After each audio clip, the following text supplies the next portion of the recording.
let's talk a little bit about some drills that people can do at home, right? Not on the course, to try to instill this feeling of how you generate the proper ground force and the lag in the swing. Yeah, for sure. And I think some of the drills that we're talking about, really what we're trying to do is just make sure that on the way back, we're getting things moving forward, right? So we've seen some good things where as we're coming up, right, I actually am instinctively trying to kind of get this load and this squat down. Okay? Because in order to generate a lot of upward force, there's got to be this kind of squat down, right? So if I think of like any athletic thing that I do, if like any jump, you do a little load, and so like there's a little like down and then up. Think of it rebounding in basketball. It's an awesome example. I mean, I do testing on my force plates with our athletes, volleyball, basketball, and again, when we do these counter movement jumps versus a standing jump, or they get to the bottom of the pause, this is a dynamic movement, the golf swing. So being able to kind of come up and then drop down, what that allows you to do is really start to turn, sync everything up, get a lot of vertical force going, which is going to stop you from collapsing to the ground, allow you to load nicely, and then really explode into that golf club. So I really think getting that kind of up, really kind of going, but as you're just kind of moving everything down and really getting this nice squat down. All right, and I think what's really key here is as you look at that club motion, your club is still turning and shallowing while your body, trunk is shifting and your left leg is getting to that maximum load. Exactly, right? It's that fill of up but then down. And honestly, that's a really awkward feeling. It's not something that we do a lot in human movement, where our arms are going up while our legs are moving down. And so it's something you really got to practice a lot. The magnitude of the force that you feel on the left leg is half. I mean, so we've just seen you do this drill, right? And you're little bending down, you're loading. Is it, as you measure it, kind of what percentage of body weight should you actually be feeling? Yeah, I think body weight percentages are the very best comparisons because they're intuitive to us. So if you jump on your scale, let's say, and you weigh 150 pounds, right? And remember, we're talking, that's what you'd have on both legs. So when I bring someone in, if I have someone who's really generating a lot of force during this downswing here, typically what we want to see them is in that realm of, maybe 1.3 to 1.5 times body weight on just one leg. On one leg. On one leg. That means if I weigh 150 pounds, we're talking you're getting maybe 200, 225 pounds going to that lead leg when you're doing those movements. Now, if you had like older scales, you can see the nice dialogue of the needle. If you could get one of those, you literally could put one under your leg, and you literally could watch you push into and watch that needle go up. Right? Okay, and that happens very quickly, and it's very dynamic. Quickly. Yes, and it's very dynamic.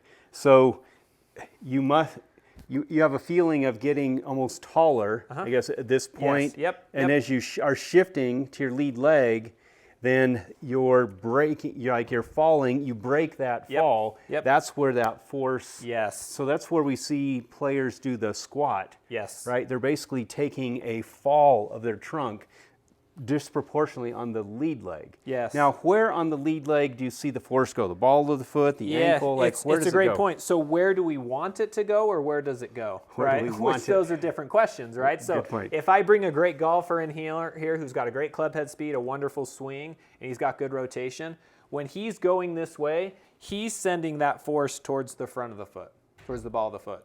And there's a really important reason why you have to do that. Is because the other thing that lead leg is doing is it's creating some force that's actually going to rotate me and turn me open. Well, the only way I can send force this way is if I send force to the front of my foot. If I'm back on my heels when I come in the downswing, which a lot of golfers are, what happens is that force tends to be up, but not nearly as behind me as it needs to be to cause that rotation. So as I catch, as I get older, I want some more mobility. I'll tend to let my heel come up. So saying, as I catch this, catch, the ball of the foot and the heel is going to come down. Then, right? You got to get the catch to the ball first, right? So and then I guess I can feel that like rotate my knee then around the ankle. Is that what we Exactly. And I love that you brought up the point of like where is that force supposed to go in the foot? Because sometimes you can be an athletic individual, right? You're generating a lot of force. You get to the 1.5 times body weight, but you're not doing it at lead arm parallel, which is an issue, and you're also maybe sending it to the wrong location of your foot, and then you're losing the benefits of generating a lot of force. So there's some good drills too that you can do with some type of feedback under that lead foot. Okay. There's some great devices out there that you can use to put under that foot to feel where that pressure can go. I've seen golf instructors cut tennis balls in half. I even like rolling up a towel in there. Okay. I use some things in my lab. They're called force pedals. They're like little silicone half circle balls that golfers really like to feel that as well. Okay, so I'm here and I'm shift.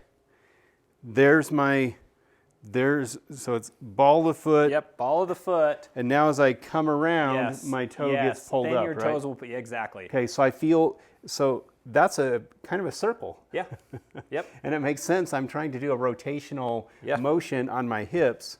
So catch it on the ball of my feet. It quickly goes around my ankle and my left and then toe. You see, and this is what you see. Go watch some long drive competitions. Watch some Justin Thomas, Hideki Matsuyama hitting these crazy long drives. Yeah.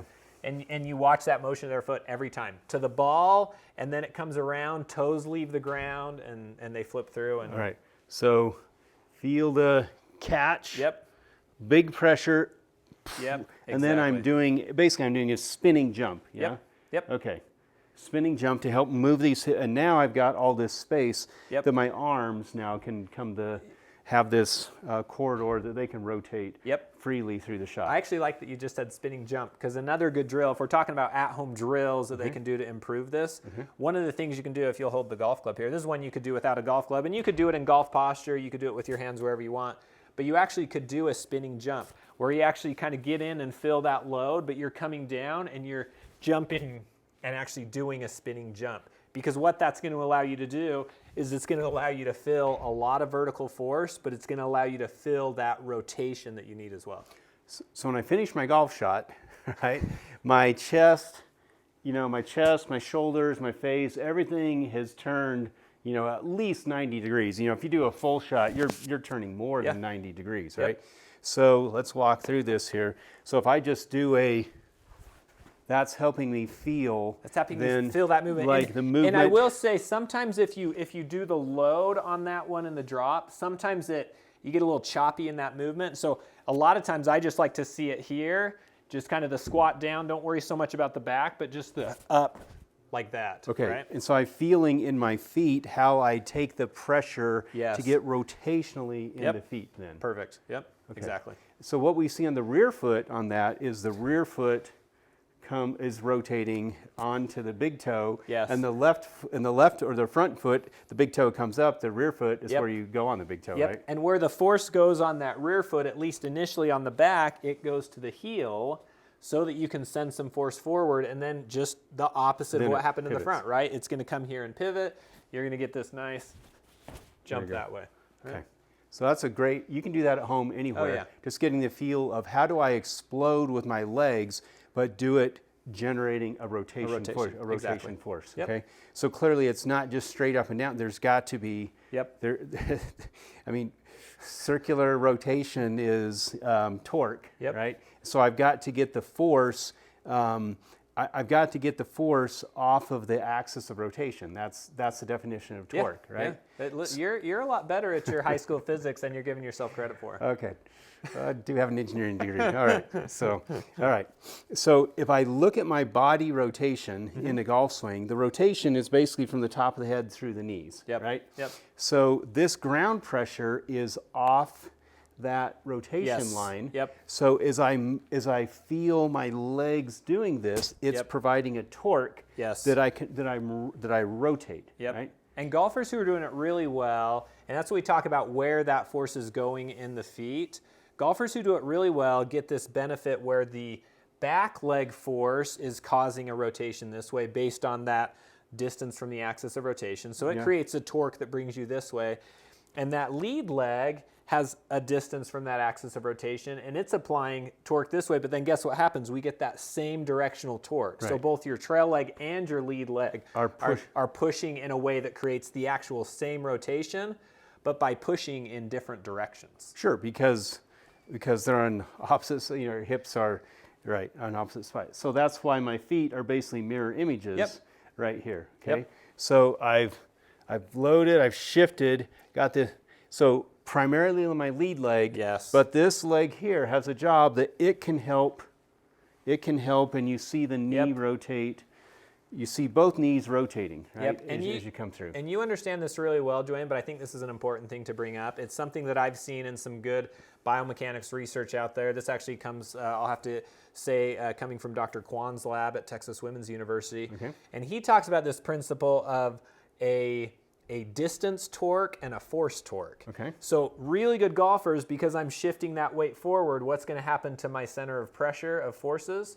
Well, it's going to move more forward. Right. Well, what that does is it creates a larger distance between my rotational axis and my trail leg. So that trail leg actually doesn't need to produce that much force. Right? Because it's farther away from the point of rotation. Exactly. So torque is foot, I mean, the definition of torque is foot, or in English nomenclature, foot-pounds, right? Or Newton meters. Newton meters, foot-pounds. Foot-pounds, right? Same thing. And so it's the concept, like you have a wrench, socket wrench, that gives you how many pounds of force times the length of the wrench, that gives you the torque to spin the nut. You got it. So I think what I'm hearing you say is, as I've done my shift onto my lead leg here, my right foot basically becomes farther away from the center of my body. Exactly. So less force on my right foot can actually help the right side spin. And because this has actually become closer. Really close to it. It's really close. I need more. Yeah, you need tons of force. So this is your force torque. This is like your distance torque. Distance torque, okay. And that's why that lead leg needs so much force to create that nice rotation. Because I'm getting my axis rotation much closer to this ankle than this ankle, so this leg proportionally has got to go much more than this, but I can still get rotational help from my trail leg because it's got this longer distance to help propel that rotation there. Yep, you got it. So I'm not looking for the same force in my two legs at all. No, definitely not. But they're both helping go. Yes, exactly. Okay. All right. Yep, you got it.